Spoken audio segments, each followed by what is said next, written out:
हम लोग जो घूम के जो अनुभव कर रहे हैं और उसके अलावा जिन लोगों से बातचीत पूर्णिया के लोगों में काफी उत्साह है, इसलिए कि पूर्णिया के लोगों का बहुत पुराना मामला, यहाँ हवाई अड्डा का निर्माण जिसका लोकार्पण कल 15 तारीख को आदरणीय प्रधानमंत्री करेंगे।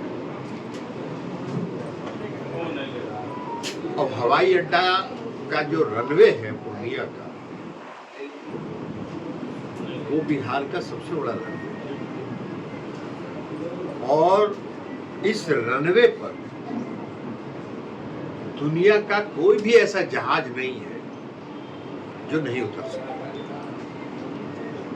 तो आने वाले समय में जो पूर्णिया और पूर्वांचल का जो विकास होगा और इससे जो आर्थिक उन्नति होगी, उसकी आज की तारीख में कोई कल्पना नहीं कर सकता। अब इस हवाई अड्डा के बनने से सिर्फ पूर्णिया, कटिहार, किशनगंज, अररिया के लोगों को कोई फायदा नहीं है, बल्कि आप सबको मालूम है कि बरारी और साहेबगंज के बीच गंगापुर नदी पर पुल बन रहा है और वो पुल जब तैयार हो जाएगा तो पूरे झारखंड के लोग भी पूर्णिया हवाई अड्डे का उपयोग करेंगे और पूर्णिया हवाई अड्डा पूर्णिया देश के सभी प्रमुख शहरों के साथ जुड़ जाएगा। पटना से भी पूर्णिया तक हवाई जहाज चलाने की योजना है। अभी तो आदरणीय प्रधानमंत्री जी 15 तारीख को जब लोकार्पण करेंगे तो दिल्ली, अहमदाबाद और एक और शहर, 2-3 शहरों के लिए, कोलकाता के लिए हवाई सेवा शुरू हो, लेकिन और भी हवाई सेवाएं शुरू होगी और शहरों के लिए। देखिए आज दरभंगा बना एयरपोर्ट, आज दरभंगा का एयरपोर्ट कितना लोकप्रिय हो गया। जो भी हवाई जहाज चल रहे हैं ओवर बुकिंग पर चल रहा है, टिकट नहीं मिल रहा है, तो ये पूर्वांचल के लिए एक बड़ा तोहफा लेके आदरणीय प्रधानमंत्री जी आ रहे हैं। उसके अलावा लगभग 40,000 करोड़ रुपए की योजना का उस दिन शिलान्यास और उद्घाटन किया। मुख्यमंत्री नीतीश कुमार जी के बारे में कोई बताने की जरूरत नहीं है। अभी जो सड़कों का जो जाल बिछा, स्टेट हाईवे हो या नेशनल हाईवे, जिसका निर्माण हुआ, उसके कारण आज आप ये समझिए कि जरा कल्पना कीजिए कि आज से 15 साल पहले, 20 साल पहले पटना से पूर्णिया जाने में कितना समय लगता, 12 घंटा 14 घंटा समय लगता। आज 5 घंटा में लोग पटना से पूर्णिया पहुंचते हैं। बागडोगरा से यहाँ 2-2.5 घंटे में लोग पहुंचते हैं। किशनगंज, अररिया, सारा शहर, सारे ग्रामीण सड़कों का जाल। मुझको याद है कि जब हम जल संसाधन मंत्री थे बिहार में, तो हमने कोसी मेची लिंक जो नहर योजना, उस नहर योजना का प्रारंभ किया। उसी समय उसका प्रक्रिया शुरू हुई और आज केंद्रीय मंत्रिमंडल ने उस योजना की स्वीकृति दी। जमीन अधिग्रहण का काम चल रहा है। अब कोसी मेची लिंक अगर हो जाएगा, 2 नदियों के जोड़ का जो योजना है, वो जिस दिन हो जाएगी, पूरे पूर्वांचल में एक तो बाढ़ से राहत मिलेगा और दूसरा इस सिंचाई की सुविधा यहाँ के किसानों को मिलेगी। अब मुख्यमंत्री नीतीश कुमार जी ने जो अभी किया, पेंशन जो सोशल सेक्टर में सामाजिक सुरक्षा का जो पेंशन है, चाहे वो वृद्धावस्था पेंशन हो, चाहे विधवा पेंशन हो या दिव्यांग पेंशन हो, उसको 400 रुपये से 1100 रुपये बढ़ा दिया। आज कितने लोगों को लाभ हो रहा है। 125 यूनिट बिजली फ्री कर दी और उसमें कोई लिमिट नहीं है, हर आदमी को। हमारे घर में, आपके घर का भी बिजली 125 यूनिट फ्री है। इस बार जो बिजली का बिल आया है तो 90% बिहार वासियों का बिल शून्य आया, 0 आया। तो ये जो विकास का काम है, जो जनता से का समर्थन है। आप सबको मालूम है कि नीतीश कुमार जी प्रगति यात्रा में पूरे बिहार में गए और जितने प्रगति यात्रा में जितनी योजनाएं बची कुची जिला की योजनाएं सबको उन्होंने चिन्हित किया और चिन्हित ही नहीं किया, समय सीमा के अंदर सबकी स्वीकृति की और स्वीकृति करने के बाद सबका टेंडर आ चुका। तो आने वाले समय में वो सारी योजनाएं जब सरजमीन पर उठेंगी तो हम जो विकसित बिहार की कल्पना, जो हम विकसित बिहार की सोच रखते हैं उसको होगा। इसके अलावा महिलाओं के लिए जो अभी उन्होंने कार्यक्रम किया, अब ये लोग तो बहुत लोग हैं जो फार्म भरवा रहे हैं। दिल्ली अभी दूर है, सत्ता नहीं मिला है, फार्म भरवा रहे हैं। अरे फार्म भरवाने से होता है? आपके पिताजी और माताजी भी तो 15 साल बिहार में मुख्यमंत्री थे। जितना घोषणा उन्होंने किया एक तो सरजमीन पर नहीं उतारा। हम लोग भी उस समय राजनीति में थे, लालू जी के साथ ही समकक्ष राजनीति में थे। उनकी सोच ही अलग थी। वो सोचते थे कि विकास हो जाएगा, रोड बन जाएगा तो हमारा वोट के देगा, ये उनकी सोच थी। बिजली आएगा तो बिजली जलेगा तो फिर हमको वोट कौन देगा। तो जिस पार्टी का जिसका सोच हो कि विकास करने से वोट नहीं मिलता है, उसकी क्या बात कर सकते। अभी 2000-2500 रुपया का फार्म भरवा रहे। अरे फार्म भरवाने नीतीश कुमार जी ने 2,70,00,000 परिवार की के हर परिवार की एक महिला को 10,000 रुपया उन्होंने कहा कि हम देंगे रोजगार करने, और जिनके रोजगार की योजना कारगर होगी उसको 2 लाख रुपए तक का और अनुदान देंगे रोजगार को आगे बढ़ाने। तो मुख्यमंत्री नीतीश कुमार जी महिला सशक्तिकरण,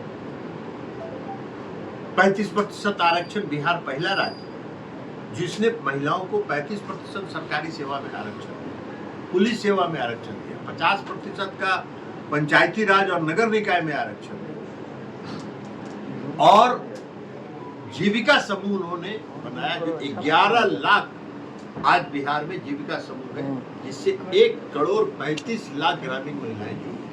तो ग्रामीण महिलाओं के सशक्तिकरण के लिए खास तो ये सारा काम जो किया, और दोनों विकास पुरुष आ रहे हैं 15 को, और उसके लिए हम लोग जगह जगह कार्यकर्ता बैठक कर रहे हैं और जगह जगह कार्यकर्ता बैठक करके कार्यकर्ताओं में उत्साह भर रहे हैं। वैसे कार्यकर्ता काफी उत्साहित है और हम समझते हैं कि पूर्णिया की जो आदरणीय प्रधानमंत्री जी की रैली जो होगी वो ऐतिहासिक रैली, यही आधार होता है। आज बागडोगरा से बहुत बड़ा रनवे है यहाँ। बागडोगरा अगर इंटरनेशनल अंतर्राष्ट्रीय हवाई अड्डा है तो पूर्णिया अंतर्राष्ट्रीय हवाई अड्डा क्यों नहीं बन सकता।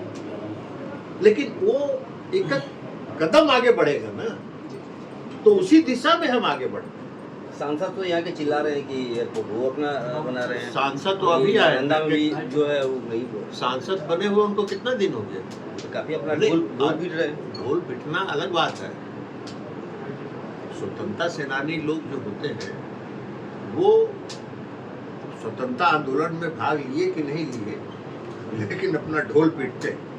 अभी तो 1 साल उनको सांसद बने हुए होगा, 1 साल में एयरपोर्ट बनवा दिए। वो 20 साल पहले से तैयारी चली थी तो क्यों नहीं बना।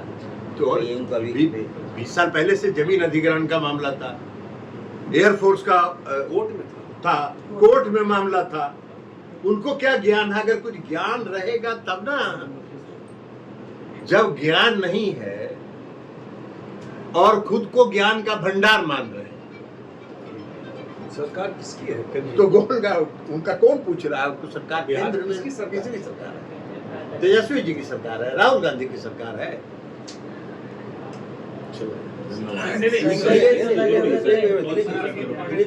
इसलिए सब बेकार है। ढोल पीटना अलग बात है, सच्चाई अलग बात है। आप सब पत्रकार हैं, आप सबको मालूम है कि उसका इतिहास क्या है। 4 बार नीतीश कुमार जी मुख्यमंत्री के रूप में पूर्णिया आके और वही एक एक जमीन को चिन्हित करके उन्होंने इसको किया। ये कहाँ थे उसमें? कहीं नहीं थे। तो इसलिए अलग बात है, वो कुछ बोलते रहते हैं, वो बोलते रहे, उससे कोई मतलब नहीं। सर, उपराष्ट्रपति के शपथ ग्रहण समारोह में राहुल गांधी नहीं आए। अभी तो होने वाला नहीं आए। वो जाने, उनका काम है। उपराष्ट्रपति देश का उपराष्ट्रपति होता है। अब देश का उपराष्ट्रपति होता है, चुनाव लड़ना अलग बात है। तो चुनाव आप लड़ गए, वो संवैधानिक पद है। अब आप उस संवैधानिक पद का के शपथ ग्रहण समारोह का बहिष्कार कर रहे हैं, तो भगवान आपको संविधान की जो किताब लेके जो संविधान का घूमते हैं ना, भगवान उनको सुबुद्धि दे कि संविधान कहाँ है और वो कहाँ है।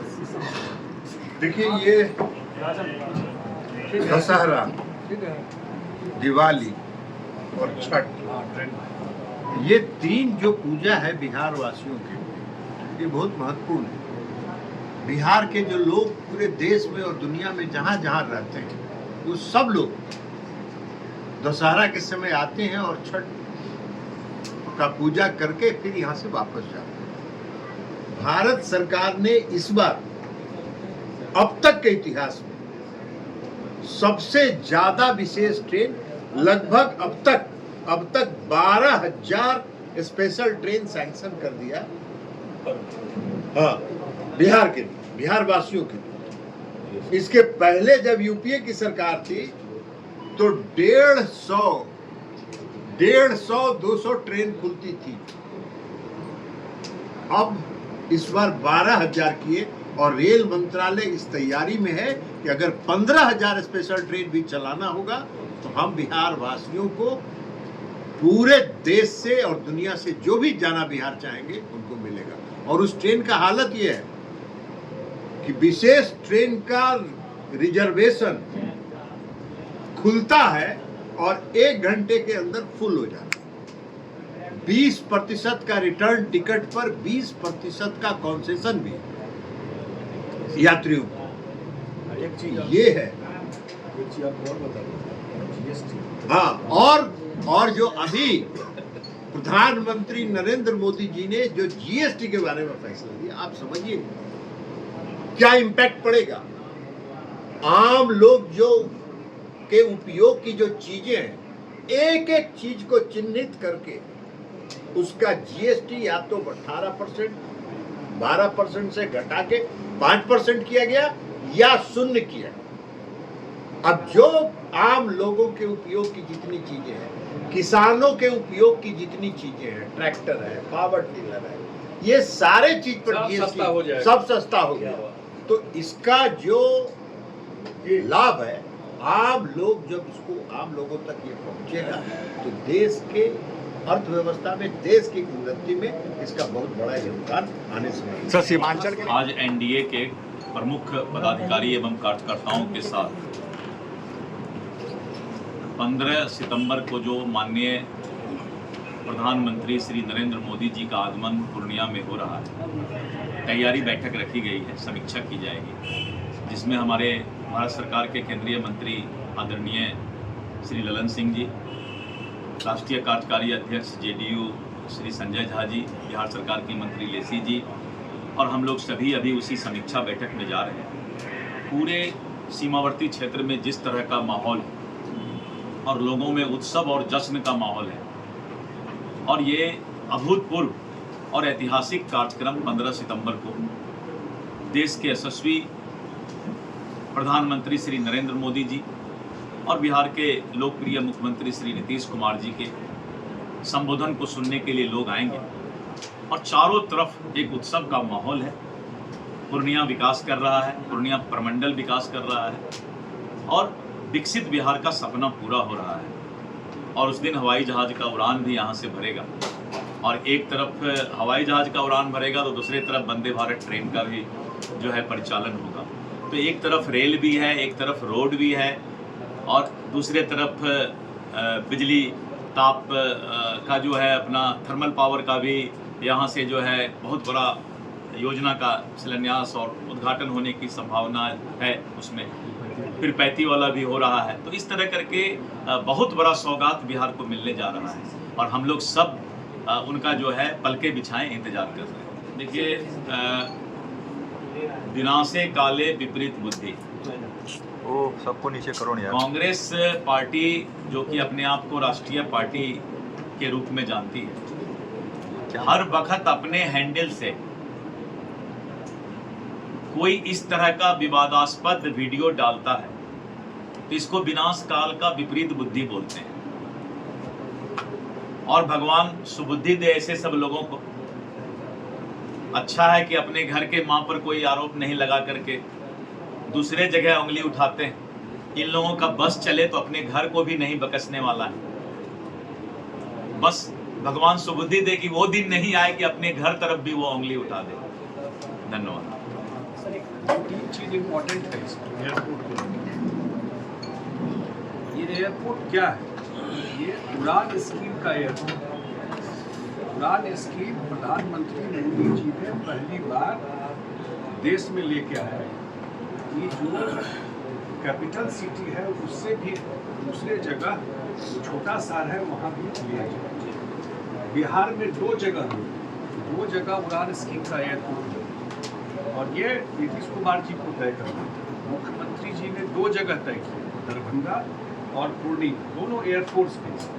पूर्णिया डिले हुआ तो बहुत सारे लोग यहाँ से हाईकोर्ट चले गए, आप सबको पता, जमीन अधिग्रहण की जब बात। और एक बार नहीं, मंत्री जी 4 बार मुख्यमंत्री एयरपोर्ट को लेकर के खुद यहाँ नहीं दी सारा चीज। और आज ये नरेंद्र मोदी जी का देश है और बिहार सरकार में एनडीए की सरकार है नीतीश कुमार। आज यहाँ पूर्णिया एयरपोर्ट पूरा हुआ है, 15 तारीख को इसका उद्घाटन होने वाला है। प्लेन यहाँ से ये पटना से 700 मीटर बड़ा रनवे है पटना एयरपोर्ट से। ऐसे बताए कि जो दुनिया का सारा जहाज पूर्णिया में उतर सकता है, ड्रीम लाइनर भी उतर सकता है।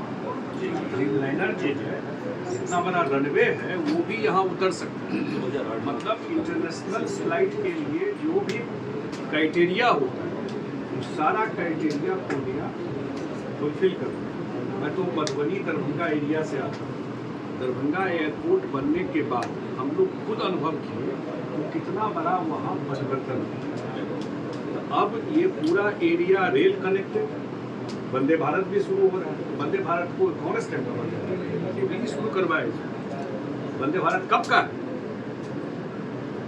Air connectivity, Patna Purnia highway connectivity, highway भी हुआ है, Patna Purnia highway, Vande Bharat, rail connectivity और एयर कनेक्टिविटी, तीनों कनेक्टिविटी, एयर, रोड, रेल, तीनों कनेक्टिविटी सीमांचल के इस क्षेत्र में होने वाला है। मुझे व्यक्तिगत रूप से पूछिएगा तो इस एयरपोर्ट से पूरा यहाँ का काया पलट हो पूर्णिया को और इस पूरे बेल्ट का। यहाँ जो इन्वेस्टर है, योग कोई भी इन्वेस्टर आता है वो देखता है कि एयर कनेक्टिविटी है कि नहीं, प्लेन जाता है कितना देर में, हम सेम डे हम जा करके काम करके लौट, ऐसे भी लोग जी जो सेम डे करके लौटते हैं, हम तो देखते हैं। दरभंगा में लोग सुबह फ्लाइट से आता है, अपना जो भी ऐसा रहा, ऐसे इन्वेस्टर असम में चले जाते हैं। ये इतना बड़ा चेंज होगा अगर आने दीजिएगा इन्वेस्टर को, तो ये भी ये चीज़ है। दूसरा कोसी मेची लिंक के बारे में बताया कोसी मेची लिंक, यहाँ 1 इंच जमीन सिंचाई यहाँ नहीं होगा, व्यवस्था नहीं। ये जो इंटरलिंकिंग का बड़ा योजना है, पता नहीं आप लोग रिपोर्टिंग ठीक से किया है कि नहीं किया है, जरा इसके डिटेल में जरूर जाइए। ये एयरपोर्ट से कमजोर योजना ये भी नहीं है। कोसी मेची लिंक ये 4 जिला में 2 लाख हेक्टेयर से ज़्यादा एरिया को सिंचाई देगी, जिसका टेंडर हो गया भारत सरकार से, नहीं टेंडर नहीं, इसका सैंक्शन हो गया कैबिनेट से और टेंडर शायद फाइनल स्टेज में है, तो उसका काम शुरू हो जाएगा और प्रधानमंत्री जी शायद उसका भी शुभारंभ यहाँ से कर देगा। तो इतना 40,000 करोड़ का योजना और डिटेल में तो सब बात बता ही। मुझे लगता है और हम लोग सिर्फ काम को लेकर के आते हैं, तो ज़्यादा तो है बात है नहीं। और जो माहौल लास्ट जो माहौल मैं देख रहा हूँ पूरे सीमांचल में, कुछ ना कुछ जरूर लोकसभा में कमी हुआ सीमांचल में। इतना काम के बावजूद काम में कमी नहीं थी, इस बार सारा हिसाब इस विधानसभा में, जो लोकसभा में कहीं 19-20 हुआ, इस बार सारा हिसाब यहाँ का लोग इस विधानसभा में